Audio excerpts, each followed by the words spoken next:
नमस्कार बच्चों। आज के इस एपिसोड में हम डिस्कस करेंगे class 9th SST social science की वर्कशीट नंबर 34 को। यह आपकी 28 सितंबर 2021 की वर्कशीट रहेगी। इस वर्कशीट में हम ज्योग्राफी के first chapter India size and location को कंटिन्यू करेंगे। बात करेंगे, डिस्कस करेंगे about India and the world, यानी वर्ल्ड मैप पे इंडिया की लोकेशन क्या है, उस लोकेशन के हमें क्या एडवांटेज है, क्या लाभ मिलते हैं, ये सब कुछ हम आज की इस वर्कशीट में डिस्कस करने वाले हैं, समझने वाले हैं। Let's begin. चलिए शुरुआत करते हैं आज की इस वर्कशीट की। सबसे पहले हम बात करेंगे कि इंडिया की लोकेशन क्या है, यानी कि वर्ल्ड मैप में इंडिया है कहाँ। India lies mainly in the southern part of Asia continent, यानी कि एशिया कंटिनेंट है उसके साउदर्न पार्ट में आ जाता है। It means India is a south Asian country. लेकिन इस लोकेशन के कई सारे एडवांटेज है, क्योंकि एशिया कंटिनेंट है जो वर्ल्ड का लार्जेस्ट कंटिनेंट है, काफ़ी ज़्यादा फैला हुआ है। जो इसका वेस्टर्न पार्ट और ईस्टर्न पार्ट है उसके बिल्कुल सेंटर में आ जाता है इंडिया। अब इसके दो एडवांटेज मिलते हैं। दो एडवांटेज कैसे मिलती है, एक बार मैं आपको थोड़ा सा मैप बना करके दिखाता हूँ कि इसके दो एडवांटेज मिलते हैं कि ये हमारा हो गया वेस्टर्न एशिया, ये हो गया हमारा ईस्टर्न एशिया। तो जितने भी इंपॉर्टेंट सी रूट्स हैं, जितने भी हमारे इंपॉर्टेंट एयर रूट्स हैं, वो इंडिया से होकर के ही जाते हैं। इससे दो एडवांटेज कौन से मिलेंगे? पहला एडवांटेज मिलेगा ट्रेड एडवांटेज, यानी कि इंडिया के ट्रेड की भी ग्रोथ होती है। सेकंड एडवांटेज होता है कल्चरल एक्सचेंज हो पाता है। इंडिया के जो आइडियाज़ हैं, हमारे जो आइडियाज़ हैं, हमारी जो कल्चर है, वो इन्हीं सी रूट्स के थ्रू, इन्हीं एयर रूट्स के थ्रू उन कंट्रीज में पहुंचती है और उनकी कल्चर हमारे तक पहुंचती है। तो इसलिए जो कल्चरल डेवलपमेंट भी हो पाता है। तो दो बड़े एडवांटेज मिलते हैं हमारी इंडिया के इस साउथ एशिया में लोकेशन के। सिर्फ इतने ही नहीं, इंडिया की जो लोकेशन है वो इंडियन ओशन में भी काफ़ी इंपॉर्टेंट है। हमारी सेंट्रल लोकेशन है, इंडियन ओशन के बिल्कुल सेंटर में आ जाते हैं। और कितनी इंपॉर्टेंट लोकेशन, इसका आइडिया आप इस बात से लगा सकते हो कि वर्ल्ड में अकेला यही इंडियन ओशन है जिसका नाम किसी देश के नाम के ऊपर रखा है। Indian ocean is named after India. Okay.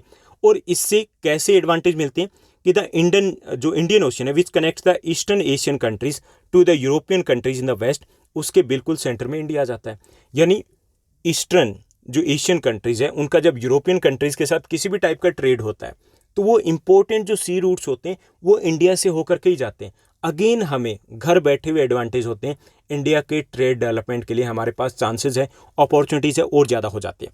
ऐसा नहीं है कि ये हमारे जो ट्रेड रिलेशंस है वो आज से, ये हमारे एंशियंट टाइम से रहे।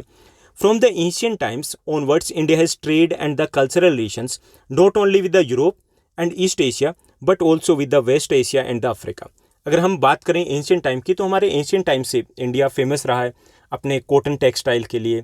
कॉटन टेक्सटाइल के साथ साथ जो स्पाइसेस हैं, मसाले हैं, उनके लिए फेमस रहा है। इसके अलावा जो हमारे आयुर्वेदिक मेडिसिन्स थे उनके लिए, रिसोर्सेज हैं उनके लिए काफ़ी फेमस रहा है।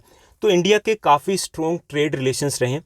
जैसे ब्रिटेन की बात करें, इंग्लैंड, ग्रीस, इटली, इजिप्ट, और अगर हम ईस्ट एशियन कंट्रीज़ की बात करें तो यहाँ पर इंडोनेशिया, मलेशिया, कंबोडिया, थाईलैंड, तो इन कंट्रीज़ के साथ हमारे एंशियंट टाइम से ही काफ़ी सारे स्ट्रॉन्ग रिलेशन रहे, क्योंकि इंडिया भी काफ़ी सारे रिसोर्सेज में काफ़ी ज़्यादा फेमस रहा है। Over the years this relation has been deepened by the sea and the land route. और अगर बात करें इस लंबे टाइम पीरियड में, तो ये जो रिलेशन है और ज़्यादा मजबूत हुए, चाहे वो सी रूट्स के थ्रू हो, चाहे वो लैंड रूट के थ्रू हो, और रिसेंट टाइम में उसमें कुछ चेंज भी आए। In modern times by the use of the airways this relation has been strengthened even more. और जो हमारे एयर रूट्स हैं, एयर रूट्स के बाद ये रिलेशनशिप और ज़्यादा मजबूत हुई है। अब एयर रूट्स के कई सारे और भी एडवांटेज मिले हमें। जैसे वो जो फार रिमोट कंट्रीज़ थी उनके साथ हमारी डायरेक्ट रिलेशन नहीं बन पा रही थी, क्योंकि वो इंपॉर्टेंट सी रूट्स के ऊपर नहीं आती थी। अब उनके साथ भी हम कनेक्ट हो पाए। दूसरा, जो टूरिज्म है उसको काफ़ी ज़्यादा बढ़ावा मिला है। जो एयरवेज है वो काफ़ी चीप हो गया, ईजिली अवेलेबल हो गया। इससे भी हमारे रिलेशन है वो काफ़ी इंपॉर्टेंट हुए, काफ़ी ज़्यादा स्ट्रेंथन्ड हुए, मजबूत हुए। ओके। और जो व्यापार, हमारे ट्रेड की बात करें तो कुछ इंपॉर्टेंट थिंग्स जिनका ट्रेड पहले पॉसिबल नहीं था, जैसे जिनको बोलते हैं जो जल्दी ख़राब होने वाली वस्तुएं थी, उनका ट्रेड भी अब एयरवेज के थ्रू पॉसिबल हो पाया।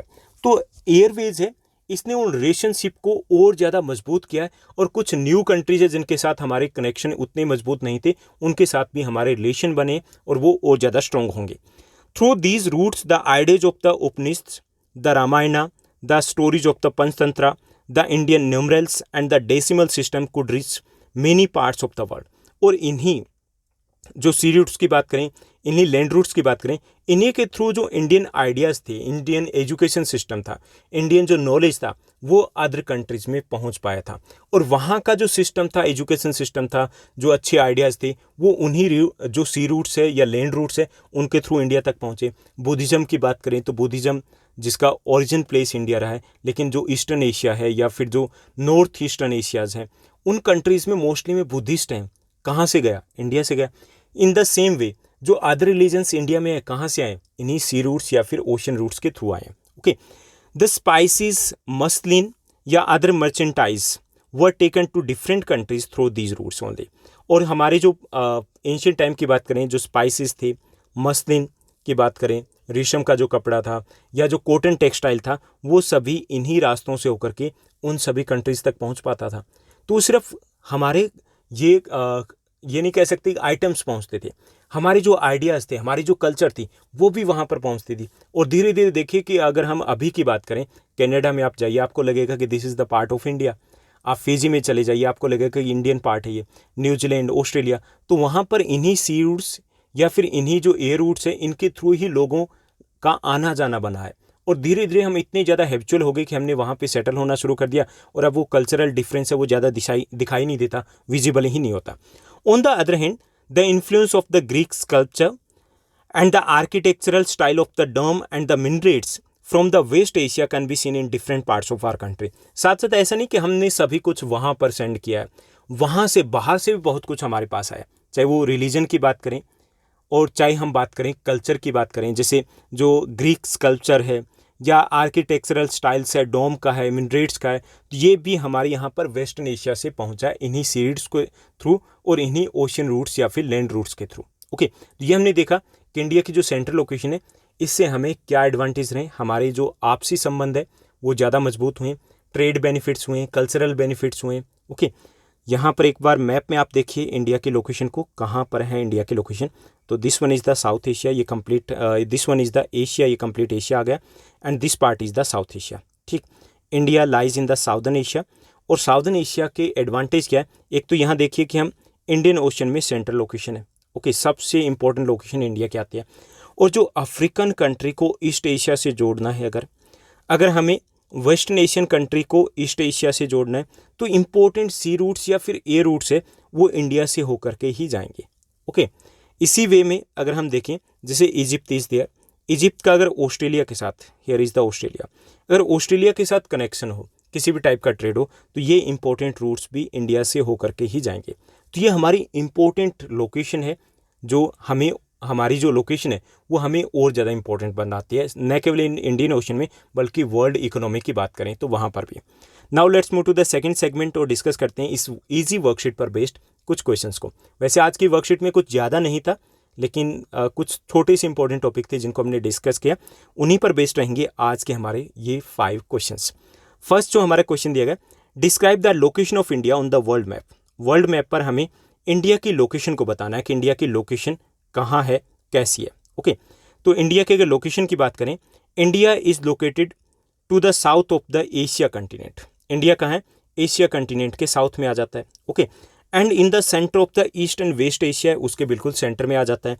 And India enjoy a central location in the Indian Ocean too, और इंडियन ओशन के बिल्कुल सेंटर में आ जाता है। तो इंडिया एशिया के साउथ में आता है, ईस्ट और वेस्ट एशिया उसके सेंटर में आता है, और जो इंडियन ओशन है उसके में सेंट्रल लोकेशन है इंडिया के।